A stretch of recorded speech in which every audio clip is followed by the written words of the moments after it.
Adumwa Owuo inji Owuo Royal House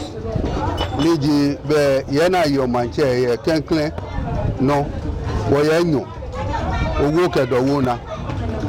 obi an kejo Dowuona ibo Owuo no be Owuo ntamweto agbune this year Homowo be Osu Traditional Council ke majanche mefe tashi na asusu ya ke lele wo manche nete himeji abon ni enye kwese Ibadan na mola atashi be sani wo fe po hale ake keye school wo ba swani sine be aswani mo fia mo ko ba yoye o hia ni keto dola ba na ganji boni cheme ke ni ya megbe ameke iso yo moji wo pa Osu bi fe fai ake ko me fe mo no mi wale yo ni ke wo fe ko mi e wo den che wo ba ko ko mama papa ni wo bu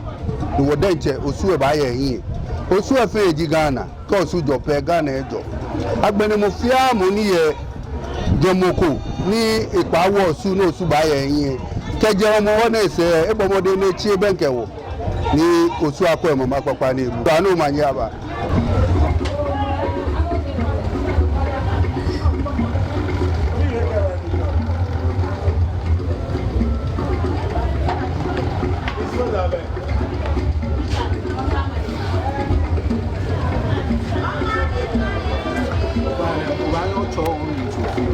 yo ago jame ago ta o manyaba yo fe ogbeko mi to manyaba a cho mi ni no owu njo wo hia ne no ni inyemi nupa ewi se fi ogo nta ga cha no ji Osu efe na chon bi eleji owu we ka che owu we Royal House first principal ruling house bi jame water ngletwa ne Owo be heko don ni muna shinu wota ne akeke she afie mo fia mo ya echemawu ni apiti oshon bele ni ba na wo shinu wota ake mo fia mo atepo aba piti ashon ke ache me ni tron me se wo be owo we tu alo 3 yego oyo wo ko mepe ya bie do mo fiamu do ke ko e manse bo shi do ba piti o shon bo shi do no ntan ke chona mabu ake lele ton de ye wo yin lo riji Nii Nortey Kinka Dowuona ete ba che mo ba lele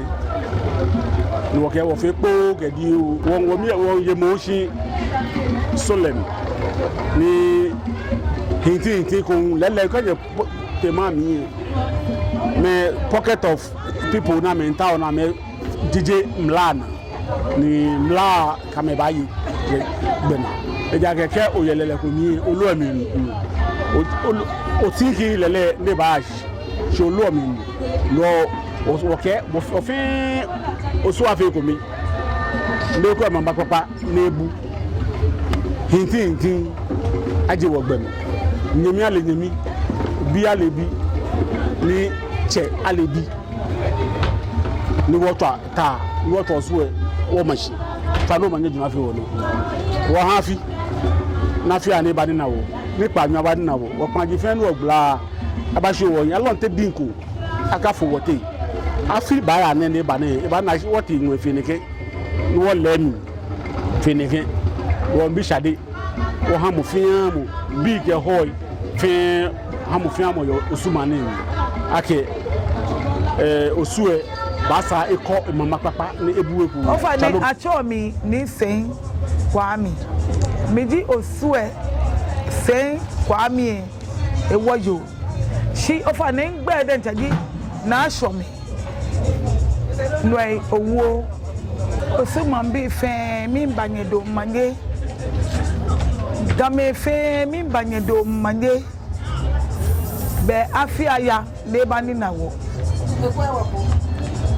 fe mo nipa mi abani na wo alon te din kokla ka fo wote wo sa fi bene boni wo tla hye bi eni wo tla hye na kan Osu e bi ane wo fe ko me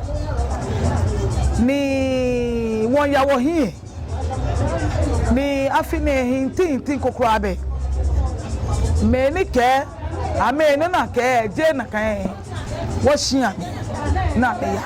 shi mo ka me ka me ya hie ai ma po me se the war mimba jomo mia osuman bi fe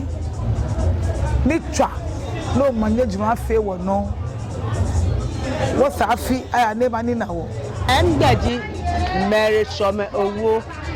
in papa di paseti ni Nii Owuo bi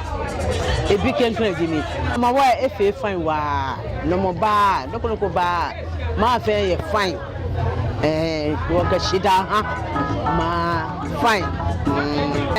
osumi ga me fe wo fe ko be eja ke ga me di wo ta wo fe na no ko gba wo mi wo fe ko me ni won shi pepepe cho mi na ko le fade awoji number 1 ido wowe kemi ba maje mi dani mo shi ake afine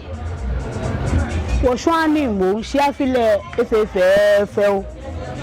be ko ba totomo ko ba no fia no e di wo mi dani mo shi ake ya no fia no efe fine wo dani wo shi wa keke bi anton ne no ka shi le chele mu wo ngo wa ha mo gbin ehun e no fia no afe fine no ko akaba emi dan wo da mo fia mo shi